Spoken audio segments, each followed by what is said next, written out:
Hey everybody, it's Eric from epautos.com, your libertarian car guy.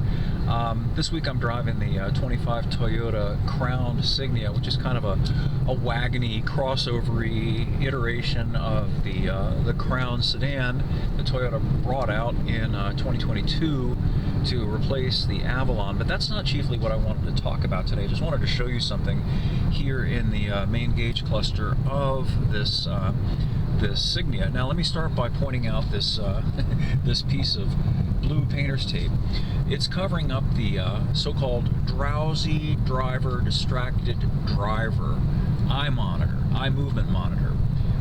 If you don't have that thing covered up, you'll get constantly badgered by tones and little pop-up menus in the gauge cluster that tell you to, keep your eyes on the road, blah, blah, blah. And it's, in principle, I understand the motivation behind it, but in practice, it's not only annoying, in my opinion, it is distracting and unsafe to constantly be badgered when you're simply looking to the left and to the right to maintain situational awareness. I've been riding motorcycles a long time, so this is a habit that I developed as a rider, to constantly scan my driving environment, to look left, to look right, to not be tunnel vision fixated on what's just ahead of me.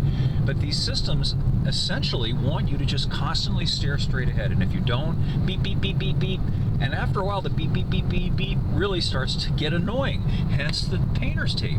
Now, maybe you'll be able to see, because this camera's a little bit better than my last camera, the car is telling me to sit up, driver's face not detected. Well, exactly.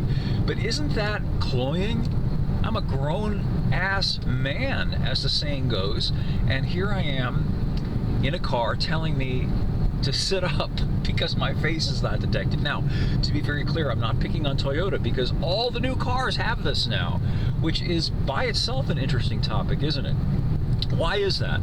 How many people do you think want to have their eyes monitored, their facial movements registered while they're driving? I think the answer, Alex, is zero. I don't know of a single person who wants that. And I get lots of emails, I get lots of comments from lots of people all over the country about that. Oh my God, well, I hope he's turning off. Okay, good. I was going to say it's a super clover otherwise, but he's turning off, so bear with me as he turns off. Here we go. We got to come to a complete stop before we turn, though, don't we? Anyway, so why is it? Well, I think it has to do with something that's kind of creepy, which is, I think, what the manufacturers, all the car companies are doing is getting us gradually used to it in the manner of the frog that's in the pot of water that gets a little warmer, a little warmer.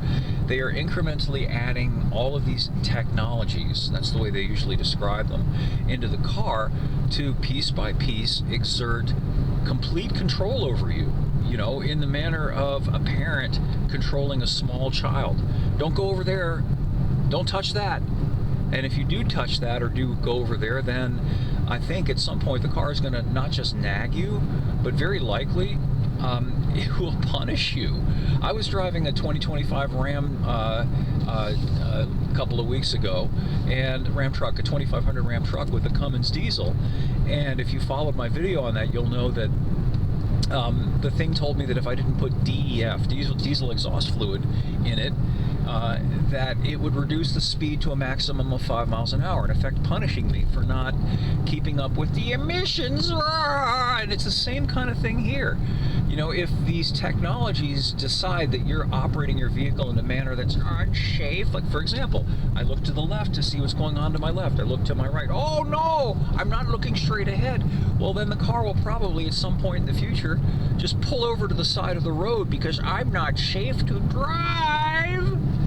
Or minimally, because these cars all have telematics and they're recording everything that you do as you do it, they'll mark you out to the insurance company, and the insurance company will ding you for being an unsafe driver. Now, mind you, the way they use these terms, unsafe, as if what you're doing had anything to do with being a good or a bad driver. It's got nothing to do with it. It's all these arbitrary metrics that they say constitute unsafe driving. Another example being if you accelerate rapidly. Oh, I don't know, as for example, to get out of the way of a car that's rushing up on you and that would otherwise potentially rear end you. So you floor it to get out of its way.